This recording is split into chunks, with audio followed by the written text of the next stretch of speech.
Don't let anybody make you think that God chose America as his divine messianic force to be a sort of policeman of the whole world. God has a way of standing before the nations with judgment, and it seems that I can hear God saying to America, you are too arrogant. And if you don't change your ways, I will rise up and break the backbone of your power.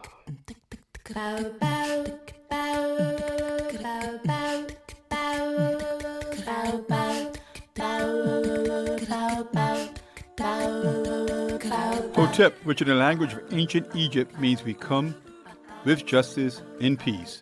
Welcome to Freedom Now, a Saturday Pan-Africanist and Internationalist World Affairs program. Freedom Now is committed to the principle of the rights of all peoples and nations to self-determination. We thank you deeply for your contribution to KPFK, which permits programs like Freedom Now to stay on the air. In this era of corporate acquisition and co-optation of all dissident media, we provide the microphone, challenging their corporate and racist point of view. So stay tuned for Agenda here at Freedom Now.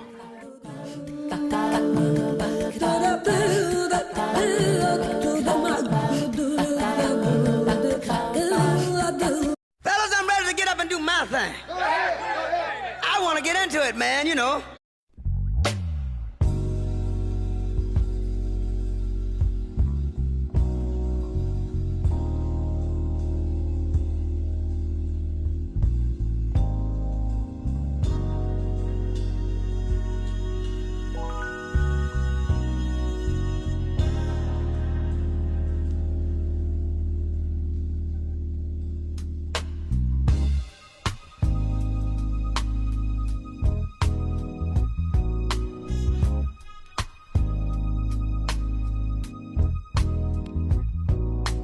Peace, hoteps, and wisdom to all of our faithful and devoted listeners out there in the radio verse. This is Brother Brandon Sankara, and I want to start things off with a thank you to all of you listeners out there who continue to support Freedom Now through this latest season of Fund Drive.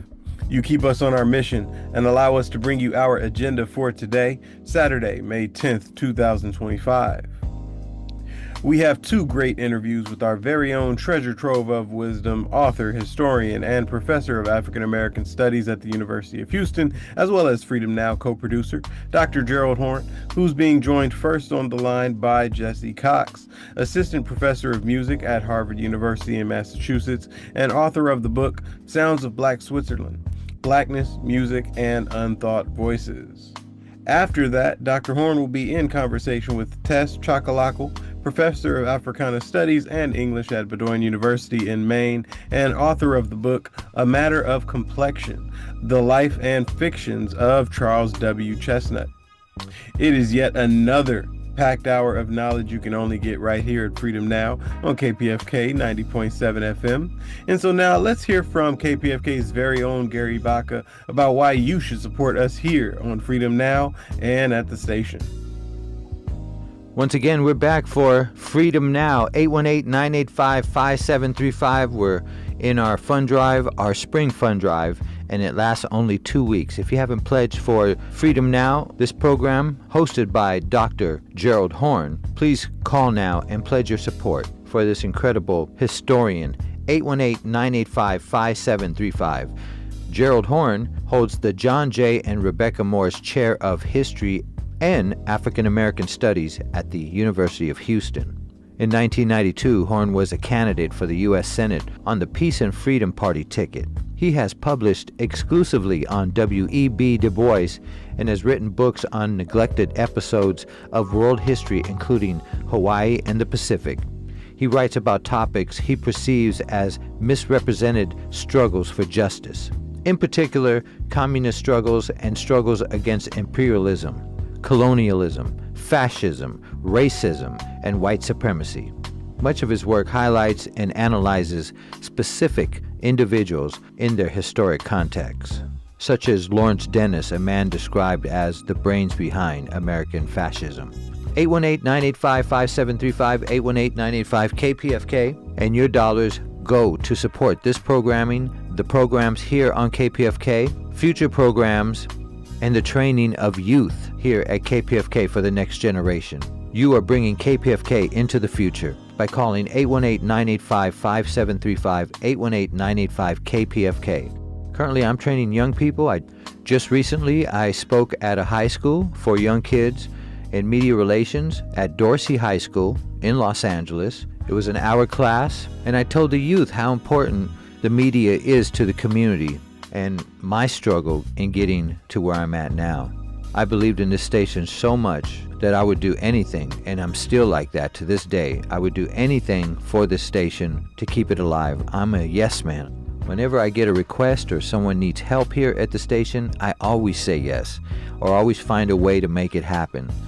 And I think that's why some of us are so valuable, is that we're not no men. We don't say, nope, can't do it.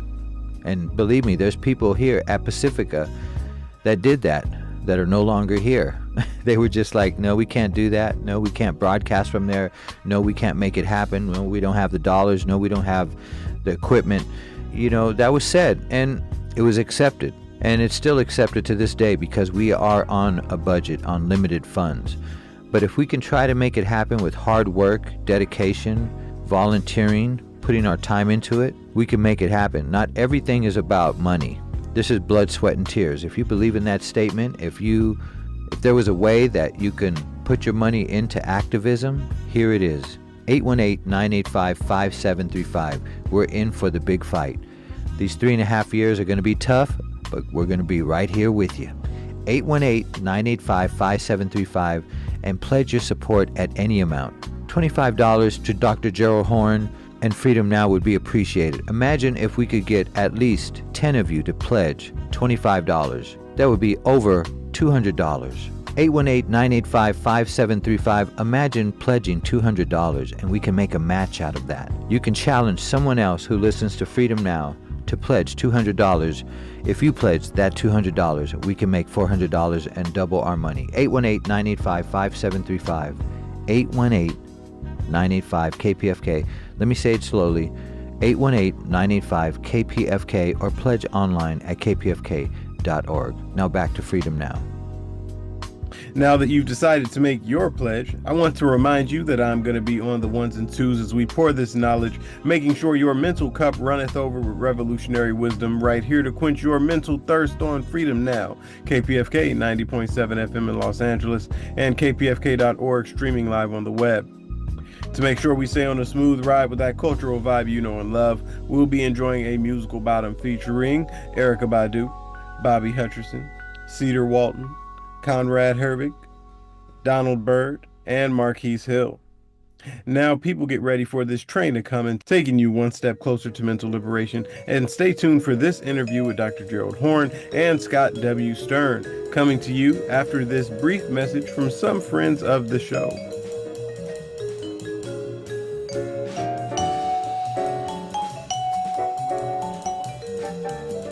Join Bad West, the Black Association of Documentary Filmmakers West, on Saturday, May 17th for the 18th Day of Black Docs from 12 p.m. to 6:30 p.m. at the American Film Institute at 2021 Northwestern Avenue in Los Angeles.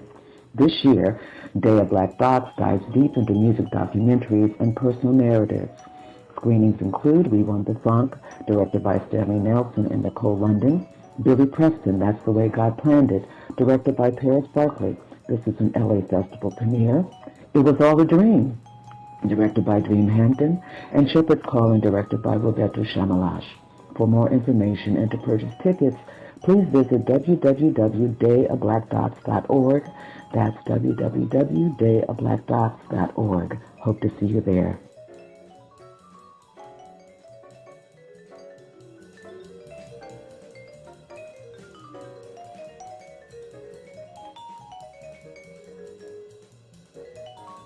This is titled The Power to Make Decisions. It's an educational reminder and also a request for all listening to unify with me for the purpose of a live demonstration within the First Amendment's right to petition and assemble. The right of assembly means the right to get together with other people possessing the power to make decisions. The right to petition for redress means the right to seek improvements in our government possessing the power to put an undesirable or unfair situation right. whether it be at the level of our local government or state government or the union as a whole. The two concepts are often linked because we often need each other's help to make protesters known to those we've placed in roles to balance the individual states that connects each of us within our democracy. With that said, I'm inviting you to allow the whole of this to be a door of communication between you and the youth, as I humbly ask you to protest through the use of emails and to do telephone follow-ups to the Chief of the Executive Branch of Pennsylvania, Governor Josh Shapiro. For example, Dear Governor Josh Shapiro, I am a voter and or a future voter who is aware of the Todd Robinson case. You have taken an oath to uphold both the Constitution of your state and the United States.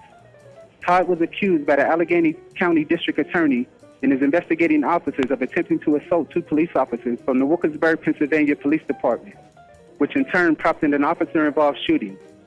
Todd sat in a pretrial detention for 7 years in the Allegheny County Jail without a trial, and then was found not guilty for the alleged assaults, which was a justification for the discharging of their service weapons. I am asking you to step into these matters of importance and honor your oath, respectfully.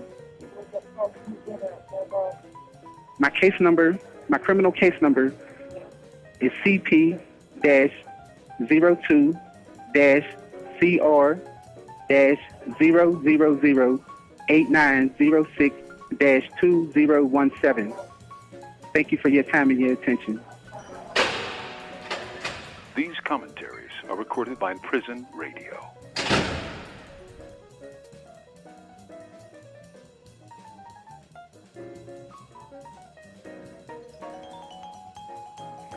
Today I'm going to do an original piece, a rap that I wrote titled Shattered Dreams on This Earth. Watch them tear the words right up out the street as if Black Lives Matter stood for nothing, like statues of the dead with no heartbeat. Too many somber faces, gotta mean something outside of court, standing under white judgment. DEI became enemy of this government. More reason to handcuff vendors over political stance.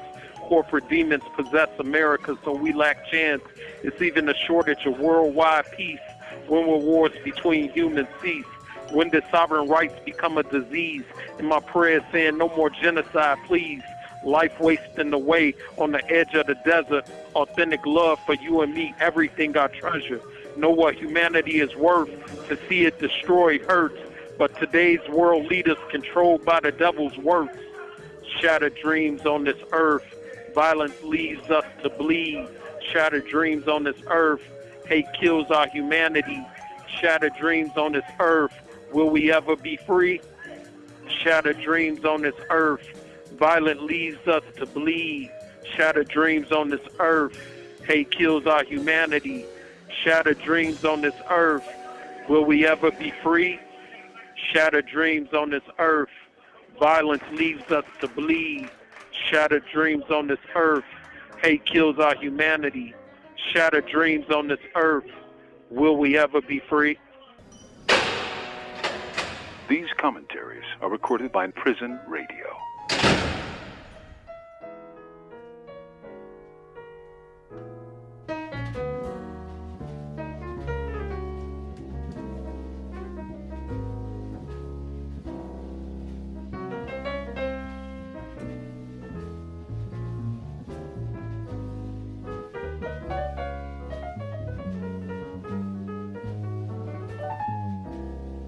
For KPFK Pacifica Radio, this is Gerald Horne, and with me on the line is Jesse Cox, Assistant Professor of Music at Harvard University in Massachusetts, and author of the book Sounds of Black Switzerland, Blackness, Music, and Unthought Voices.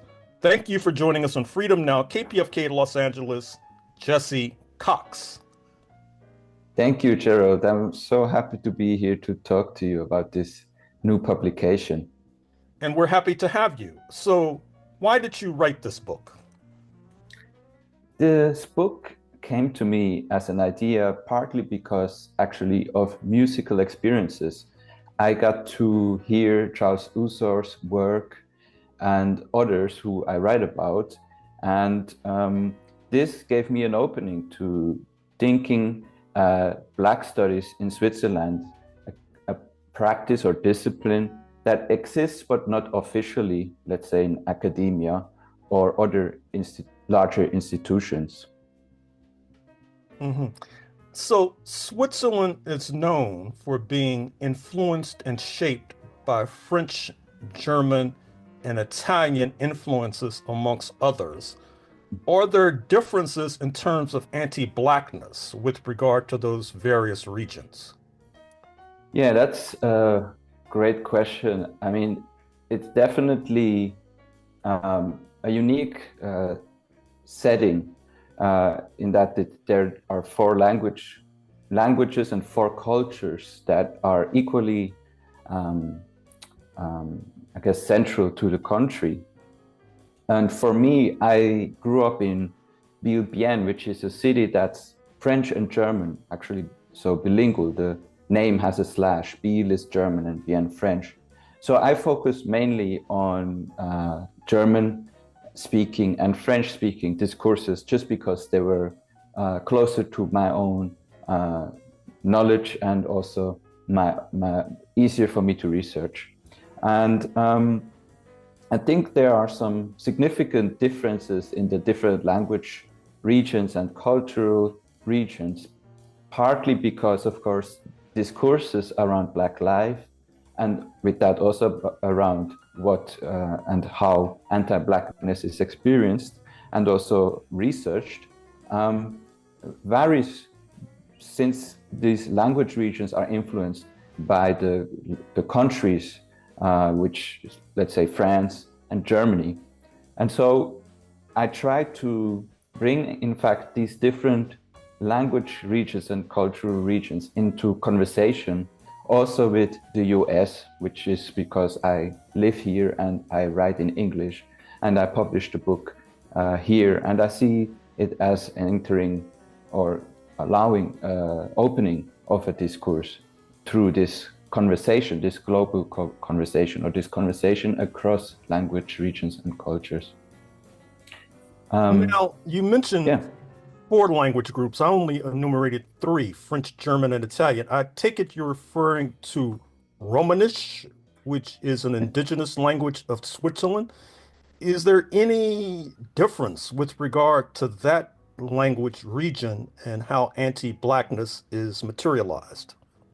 Yeah, so that's right. That's the fourth official language of Switzerland. And it's, in fact, not spoken by that many. The other three are definitely more prevalent.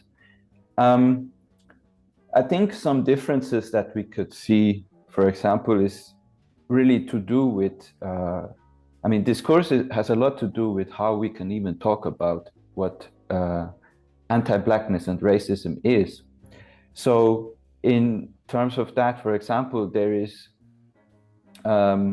more a conversation around race, I would maybe in general, in the French-speaking part.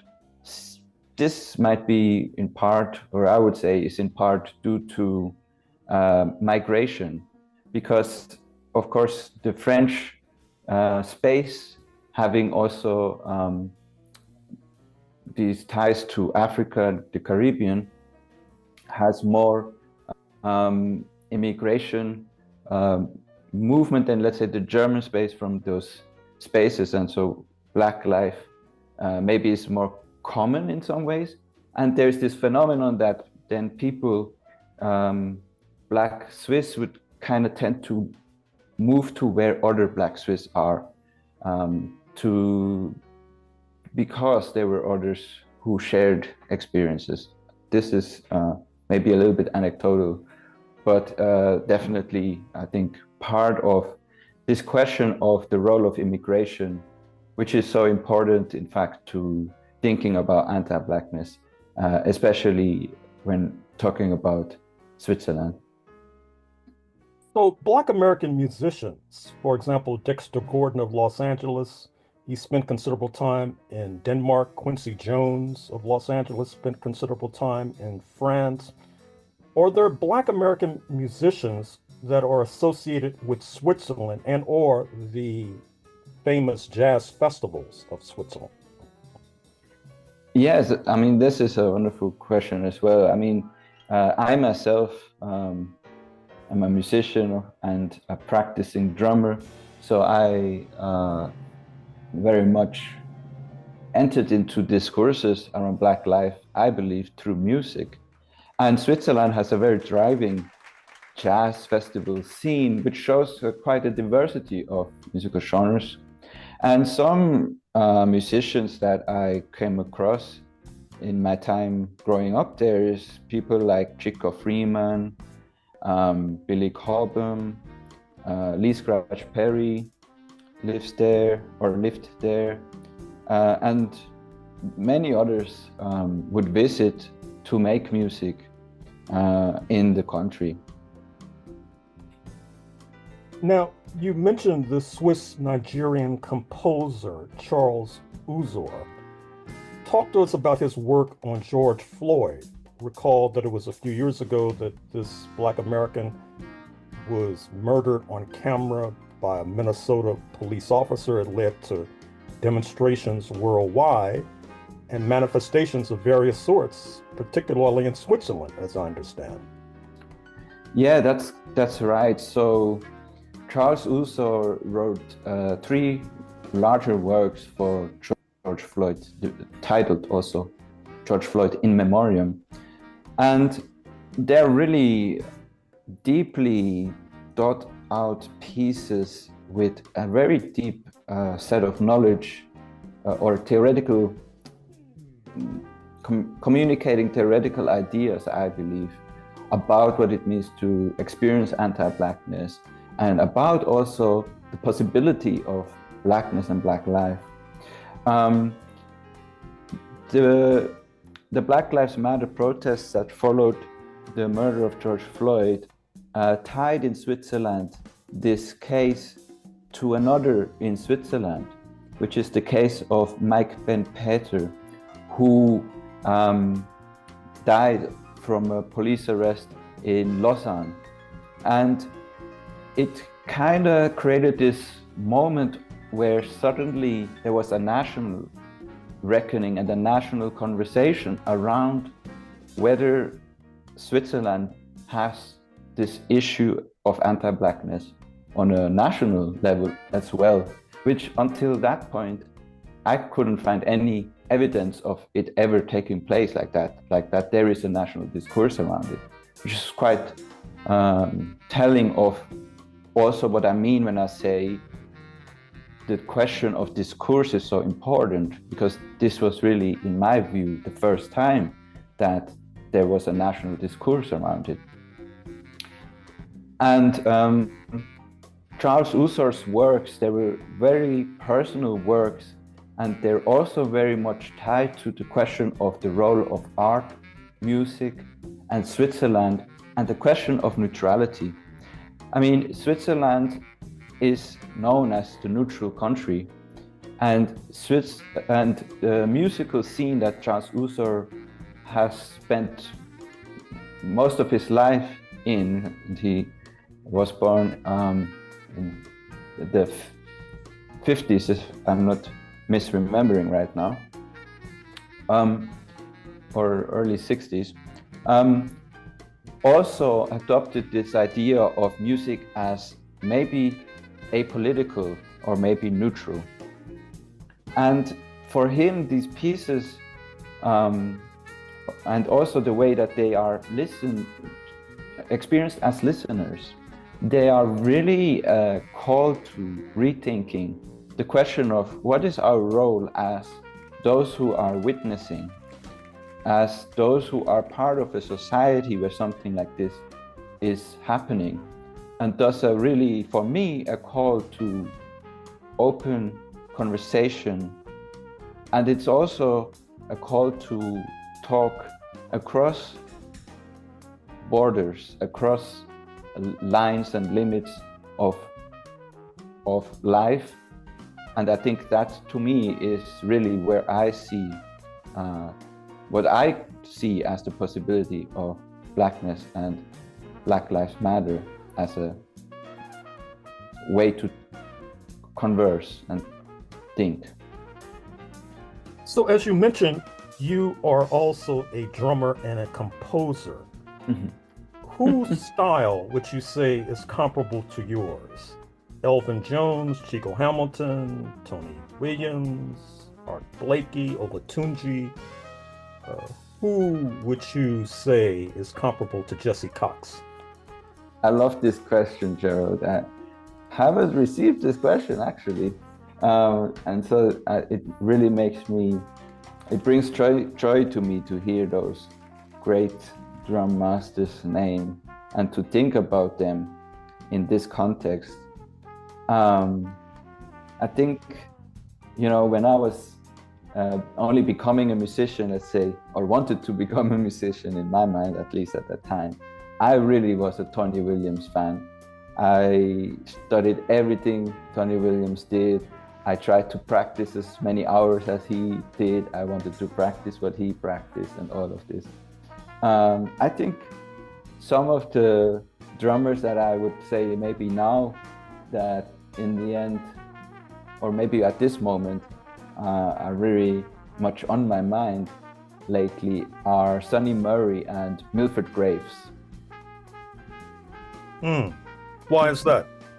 I think because of the for example, Milford Graves' insistence on thinking music making and drumming especially as well as something that allows us to rethink our whole life. I mean, he gardened, he used the rhythm of hearts and studied hard rhythms, changed them through music, open our energies to being able to do whatever we envision in the world through sound.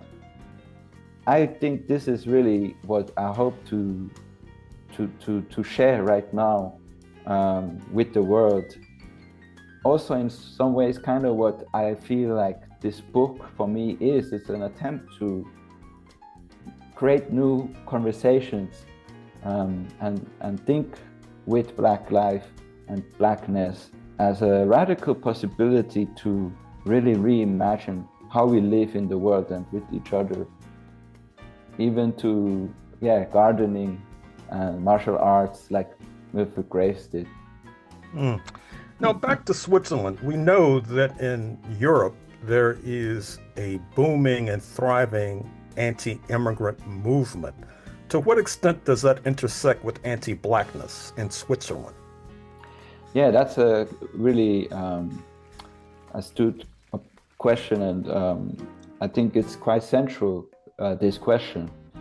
In fact, the question of immigrant status or immigration and citizenship and Blackness and anti-Blackness are completely entangled, and in my book it's in fact one of the core ways in which I elaborate anti-Blackness for at least this work.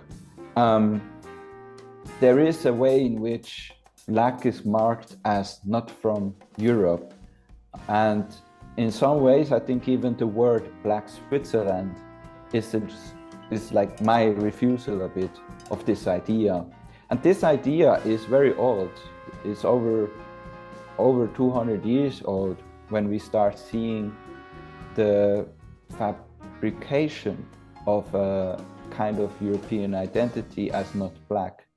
And it continued and transformed in different ways over time.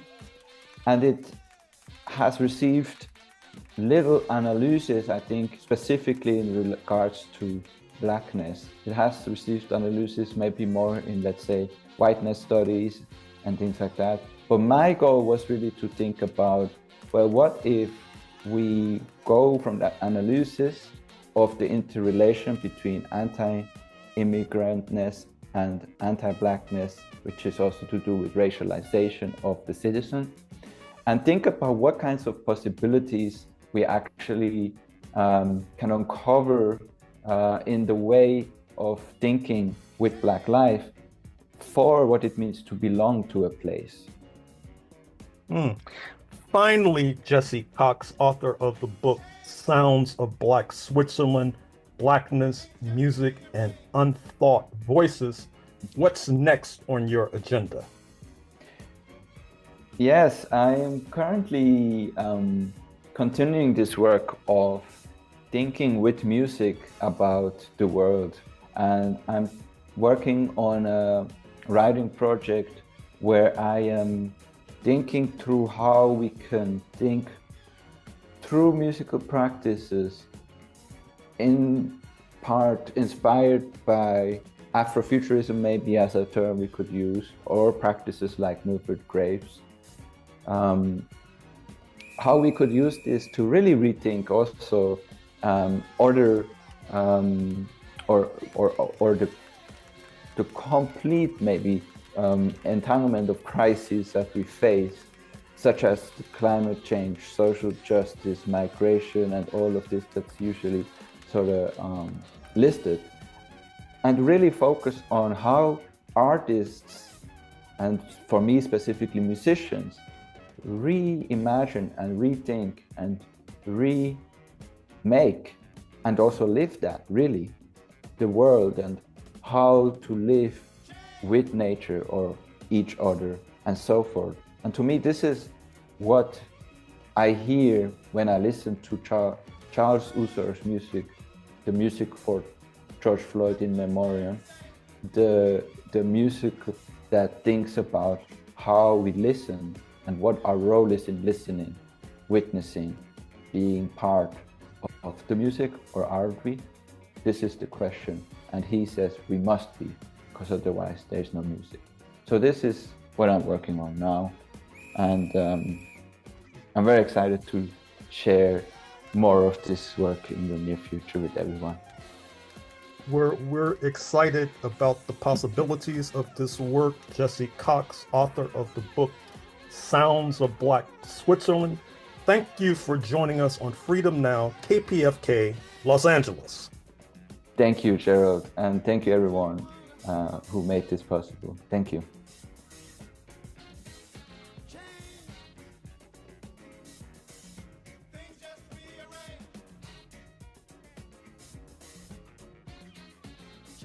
(818) 985-5735. You are listening to Freedom Now with Dr. Gerald Horne.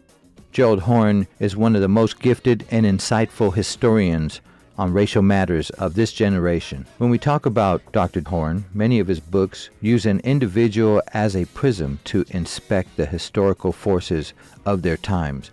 Horne has also produced broad canvas chronicles of infrequently examined periods and aspects of the history of white supremacy and imperialism. For example, he has written on the post-Civil War involvement of the U.S. ruling class, slavery in Brazil, which was not legally abolished until 1888. He has also written on the historic relationships between African Americans and the Japanese in the mid-20th century, specifically examining the ways in which the Japanese state gained sympathy and solidarity from people of color by positioning themselves as the leaders of a global war against white supremacy. 818-985-5735, 818-985-KPFK, or pledge online at kpfk.org. You get your history lesson right here. It's like being in class. You learn so much, and there's no fee. That's the great thing about it, right? You can learn so much from KPFK. It's like being in a class. While some folks spend thousands on education, you get your education right here on KPFK. 818-985-5735, and go ahead and pledge at any amount and say, you know what, I've learned something. Let me give you guys $40. Let me give you guys $100. Let me give you a $250 pledge so that way someone could match that and we can make $500. 818-985-5735. Call that number. And it's very special for someone to be on the mic and to historically take us back and take the time to tell us these facts, these stories about history that some of us want us to forget. But I don't really believe that. People criticize all the time on why we are bringing up the past. Well, if you don't know the past, you don't know the future. You can't repeat what has happened before, such as what Trump is doing now. He's repeating the past. All these dictators, all these oligarchs, the people that don't care about the middle class or poor, homeless. They're right now in office. 818-985-5735. Folks trying to make a better life for themselves, escaping abuse, escaping gangs, drugs, and they come here so they could be in solidarity with us and make this country a better place to live. We're trying. And if you're there, right there with us, thank you so much. We applaud you because we're one and the same, fighting the fight, fighting oligarchy. 818-985-5735, 818-985-KPFK. And some of the great Gerald Horne books that are out now that you can get are Black and Red, W.E.B. Du Bois and the Afro-American Response to the Civil War. How about Communist Front, the Civil Rights Congress, 1946 through 1956. Black Liberation, Red Scare, Ben Davis and the Communist Party. Fire This Time, the Watts Uprising and the 1960s. From the Barrel of a Gun, the United States and the War Against Zimbabwe, 1965 to 1980. Published on the University of North Carolina Press. Class Struggle in Hollywood, Moguls, Mobsters, Stars, Reds, and Trade Unionists, 1930 through 1950. Published by University of Texas Press. Race Woman, The Lives of Shirley Graham Du Bois. All great books. 818-985-5735, 818-985-KPFK. Pledge your support for him writing Black and Brown, African Americans and the Mexican Revolution, 1910 through 1920, published by New York University Press in 2005. The Final Victim of the Blacklist, John Howard Lawson, Dean of the Hollywood 10, University of California Press. The White Pacific, U.S. Imperialism and Black Slavery in the South Seas After the Civil War. Incredible book. And each and every week, Dr. Horne gives us an insight from his books and history, U.S. American history. 818-985-5735. Mau Mau in Harlem, the U.S. and the Liberation of Kenya. The Color of Fascism, Lawrence Dennis. Racial Passing and the Rise of Right-Wing Extremists in the United States. The End of Empires, African Americans and India. 818-985-5735, 818-985-KPFK. Or how about this? The Bittersweet Science, Racism, Racketeering, and the Political Economy of Boxing. The Counter-Revolution of 1836, Armed Struggle, Panthers and Communists, Black Nationalists, and Liberals in Southern California through the 60s and 70s. Jazz and Justice, Racism and the Political Economy of the Music. White Supremacy, Confronted, U.S. Imperialism and Anti-Communism versus the Liberation of Southern Africa, From Rhodes to Mandela, put out by International Publishers, 2019. Dr. Horne is a treasure, and we learn more. And if you have not heard of Dr. Gerald Horne or this show, Freedom Now, tune in every Saturday from 11 to 12 p.m.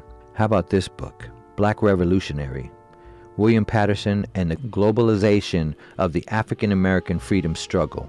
Race to Revolution, the U.S. and Cuba during Slavery and Jim Crow. Paul Robeson, The Artist as Revolutionary. Fighting in Paradise, Labor Unions, Racism, and Communists in the Making of Modern Hawaii. Published by the University of Hawaii Press. The Color of Fascism, Black Revolutionary, The Counter-Revolution of 1776, Slave Resistance and the Origins of the United States of America, Race to Revolution, the U.S. and Cuba during Slavery, Blows Against the U.S. Empire, Imperialism in Crisis, put out by International Publishers. 818-985-5735, 818-985-KPFK.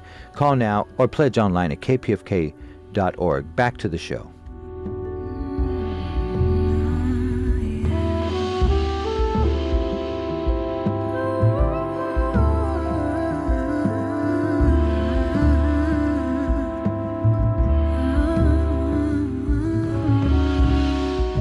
For KPFK Radio, this is Gerald Horne, and with me on the line is Tess Chakkalakal, Professor of Africana Studies and English at Bowdoin College in Maine, and author of the book A Matter of Complexion, The Life and Fictions of Charles W. Chesnutt. Thank you for joining us on Freedom Now, KPFK Los Angeles, Professor Chakkalaka. Thanks for having me. So, who was Charles Chesnutt, and why did you decide to produce a book about him? Charles Chesnutt was one of the greatest American writers. Wrote primarily fiction, though he did write quite a bit of nonfiction as well, of the 19th and early 20th centuries. For some reason, he's not as well known as he was in his lifetime, and I wrote the biography to change that, to introduce him to a contemporary general audience and hopefully make a contribution to the way we think about race and America today. So, one of his more prominent novels is the Merrill Tradition, which deals with the coup d'etat in Wilmington, North Carolina in 1898, which overthrew a multiracial political regime. What does that novel concern, and perhaps how does it reflect his own life? Well, the novel was published in 1901, just a couple of years after the coup occurred, and many take it to be really the first history of that event, the only successful coup d'etat in the United States of America. And it occurred not too far from where he grew up in Fayetteville, North Carolina. So Chesnutt wanted to tell that story. It was the third book that he'd published. He'd already published 2 collections of short stories and another novel in 1900. So this was his 4th book.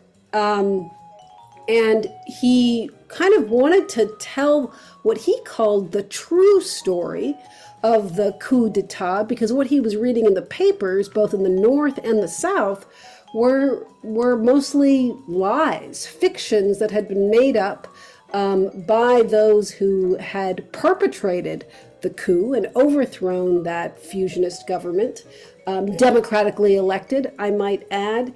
And so he wanted to kind of go behind the scenes. And the story is really a family drama, a story of 2 families, the Carterets and the Millers. One family is categorized as black, the other is white. They live not too far from one another well, he calls the town Wellington. He sort of fictionalizes it with the name Wellington. The Millers are comprised of a doctor, Dr. Miller, and his wife Janet, and the Carterets are Major Carteret, a former Confederate soldier, and his wife Olivia. And so the story tracks these 2 families. The Carterets have a child, and they're actually related because Janet and Olivia share the same father, though they have different mothers. And Chesnutt wants to narrate the story of the Wilmington Massacre through the lives of these characters to show you how closely connected are the black and white citizens of the town. The white family, the Carterets, the Major Carteret, is actually the mastermind behind the massacre, which causes, at least in the novel, the kind of violence you saw in the real Wilmington massacre. Hundreds, if not thousands, die or are injured. And the African Americans in the town are eventually run out. And the Major is left to marvel at his handiwork. And there's a very dramatic scene at the end of the novel in which the sisters have to confront one another. And the white sister, Olivia, has to get down on her knees and beg her sister Janet for forgiveness in order for Janet to allow her husband, the doctor, to go and save Olivia's child, her son, who is dying. The Miller's child has already died as a result of a stray bullet in the massacre, in the violence.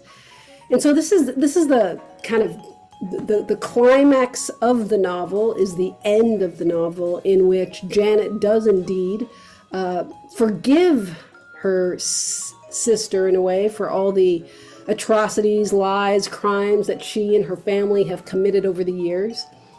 And her husband is leaving to go and try and save her child, and that's how the novel ends. And we don't know what's going to happen.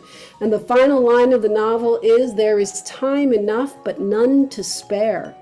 And readers are left wondering what that means, what the future looks like, not just for Wilmington, North Carolina, which has basically been destroyed as a result of this white mob massacre, but the future of America.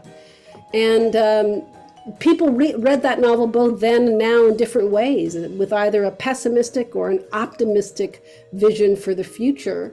And that kind of ambiguity is a kind of classic move of Chesnutt's fiction, where he really does leave it up to the reader to decide for themselves how to read the book, how to read the events that have occurred, and also to reflect on the conditions of the United States of America, both political, social, at a time when people weren't feeling good about the nation.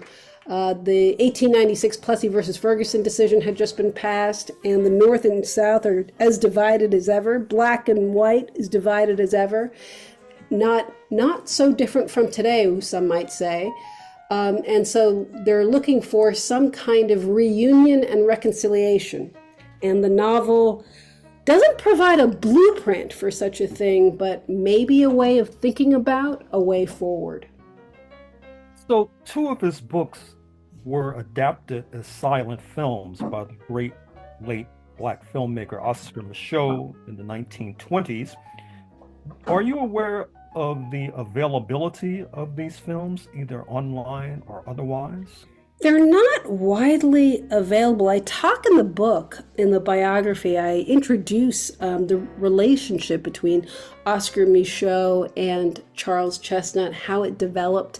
They did not have the happiest of relationships. Micheaux made all kinds of promises to Chesnutt about the adaptation of his books. He wanted to do the House Behind, his 2 novels, The House Behind the Cedars and The Matter of Tradition. He ended up really just doing 2 versions of The House Behind the Cedars, and Chesnutt didn't see any, maybe $50 of the over $400 that Micheaux had promised him.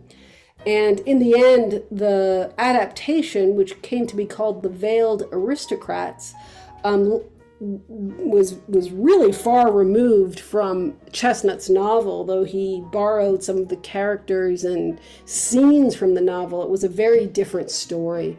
And so the production, Chesnutt actually just ended up going to see that in the theaters himself. And though he thought it was a good story, he actually thought it was very far from the novel that he had written. So one of the versions of that has been lost, and the other one is available. I don't think it's available online, but you can find it in some collections. I was able to watch it at the University of North Carolina, Chapel Hill, that has a version of it, but you should be able to find it in some special collections. Mm-hmm. So Charles W. Chesnutt was quite light-skinned. Mm-hmm. He chose not to pass, unlike many others. Why did he choose not to pass, and what did he mean by depicting the dangers of passing? Yeah, so Chesnutt grew up in a free Black community in Fayetteville, North Carolina. He writes about this free Black community after the Civil War, and he worked as a school teacher at what was known at the time as one of the normal colored schools. It was first a Howard school and then became a normal school where he went to school prior to teaching, and eventually became principal of that school. So Chesnutt, for most of his life, his youth and early manhood in Fayetteville, was a member of this community, and a prominent one at that. His father was one of the founders of this school. So he was very well known in that community. At the age of 19, he marries a fellow teacher at that school named Susan Perry, who is considerably darker than he is, and they have 4 children together. So Chesnutt was very much a family man. And as you know, passing is a phenomenon that requires one to leave one's family behind and start a new life on the other side of the color line where nobody knows you, knows where you're from. And that just wasn't something Chesnutt was going to do because he was so committed to his wife and children. And he was a prominent member of his Fayetteville community. And even after he moved north to Cleveland, where he was actually born, he remained a member of the Black community there as well, and became a lawyer and stenographer, and was very well respected and well known.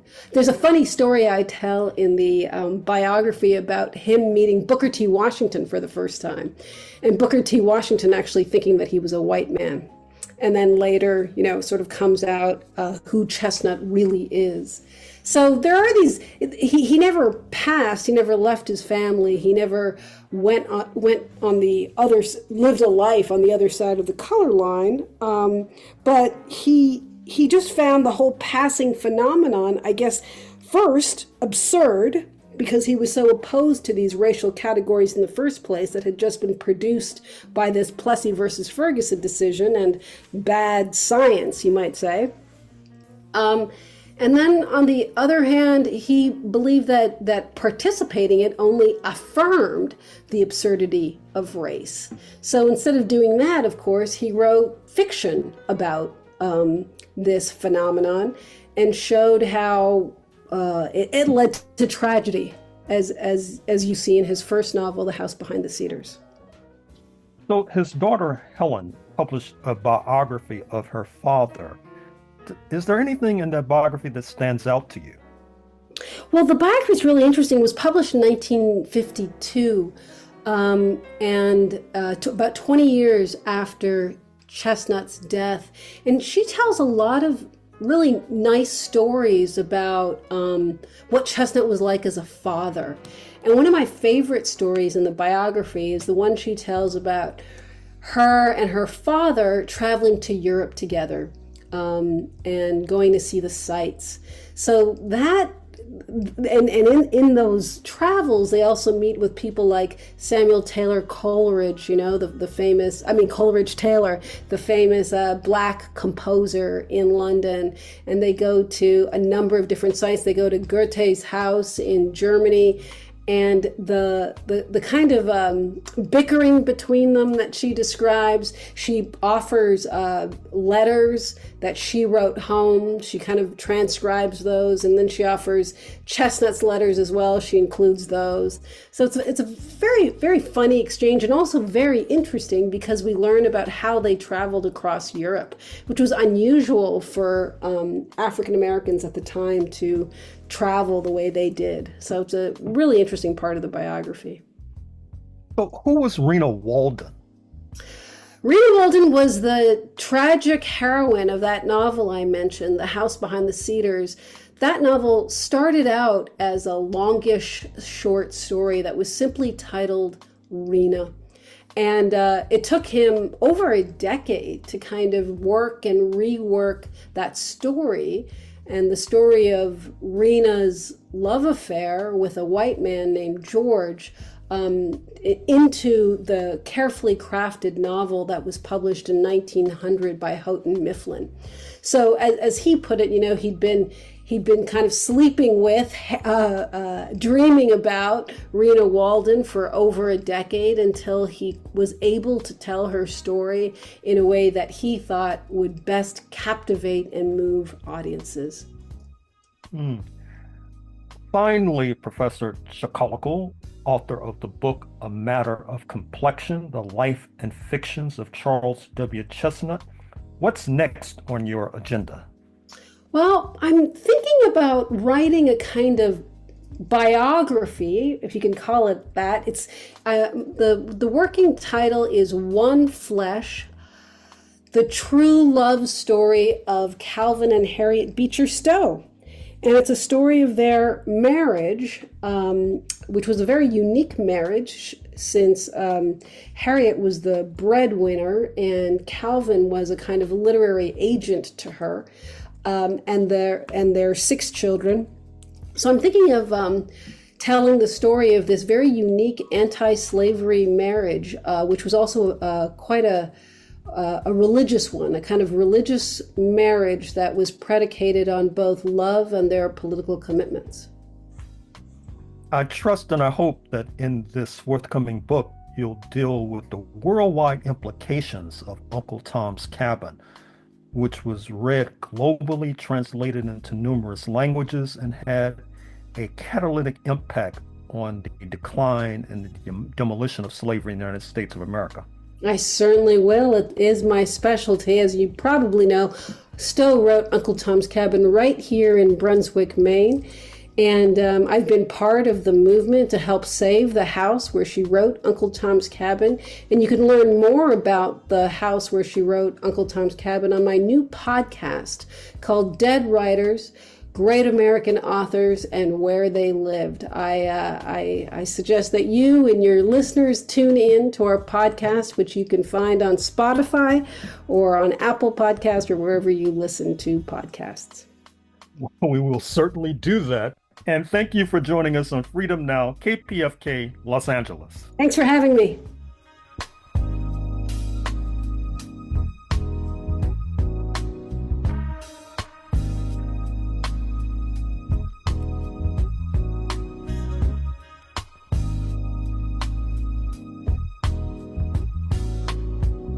In closing, we'd like to thank our guest, Professor and author Jessie Cox from Harvard University in Massachusetts, as well as author and Professor Tess Chakkalakal from Bowdoin College in Maine.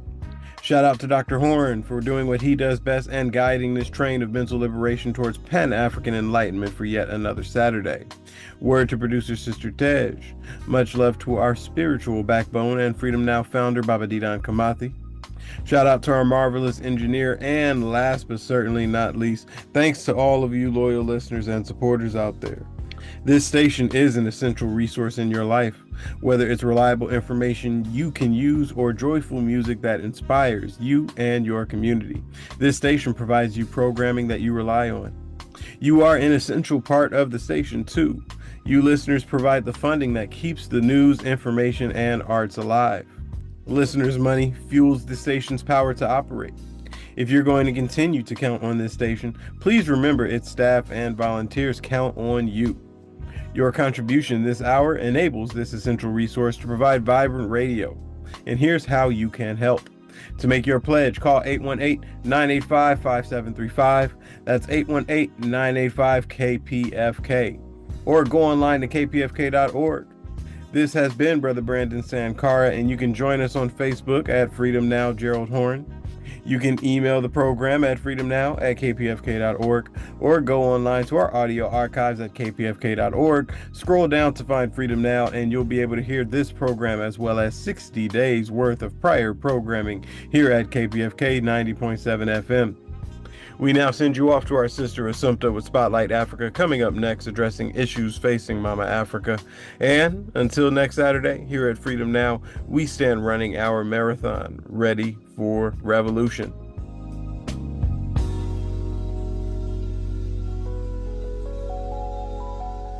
We state these facts only to let you know that those of us who are revolutionary, Pan-Africanists, is not because we love revolution. It is historically determined, and we have no alternative but to follow history and to use history for the benefit of our people.